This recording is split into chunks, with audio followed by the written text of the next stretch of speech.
Dolly Parton's favorite word might be no. She turned down Elvis Presley when he wanted to record her hit I Will Always Love You after his manager requested half of the song's publishing.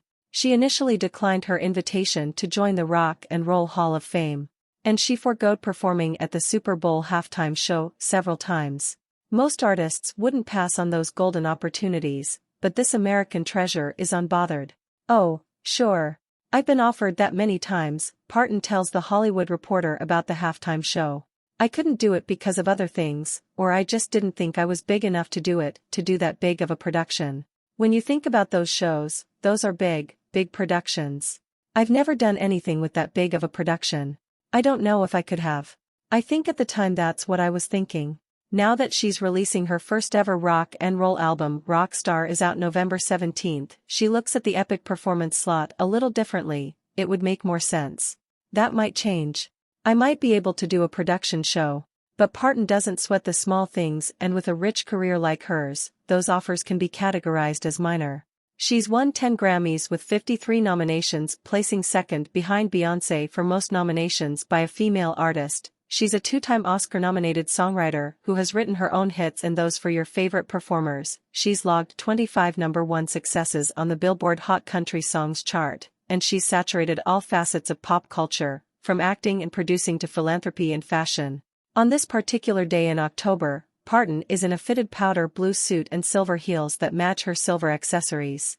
She's beaming with a wide smile and her hair is big enough to help her reach just over 5 feet.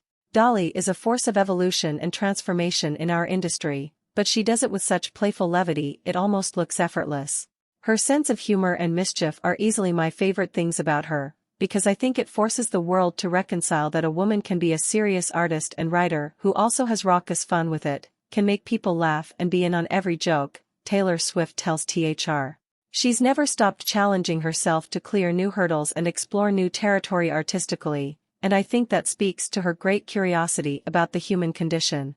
She's a legendary empath and the storyteller for the ages. She's also having the most fun doing it. Parton's warm energy is infectious, and she is enthusiastic as she discusses the decades she spent working on Rockstar. Her Rolodex is loaded, and she's called on the greats to help her sing rock classics and originals on the 30-song effort, including Paul McCartney, Elton John, Stevie Nicks, Sting, Joan Jett, Kid Rock, Emmylou Harris, Ringo Starr, Steven Tyler, Melissa Etheridge and more. Contemporary acts like Chris Stapleton, Miley Cyrus, Lizzo, Pink and Brandi Carlile also make appearances on the album. Parton only thought of releasing the project after being inducted into the Rock Hall last year. As a country music performer, she didn't think she was the right fit for the prestigious music organization, and she declined the offer. They're going to put me in the Rock and Roll Hall of Fame and somebody like Meat Loaf or some of these other great artists never even made it. I didn't want to take away from somebody that has spent their life in that world like I had spent mine in country music, she says.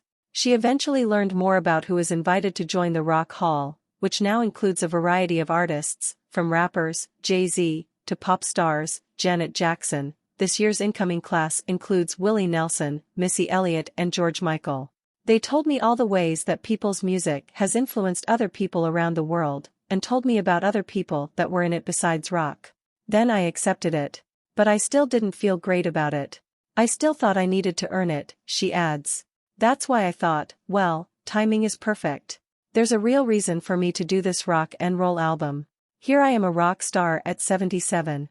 Going into a Hall of Fame can make an artist more popular and can make them more famous, and then there's that handful of artists that go into a Hall of Fame that makes the Hall of Fame bigger, right?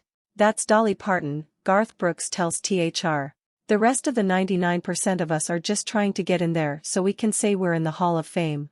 The Hall of Fame is clamoring for these people because that is what makes the Hall of Fame where everybody wants to be.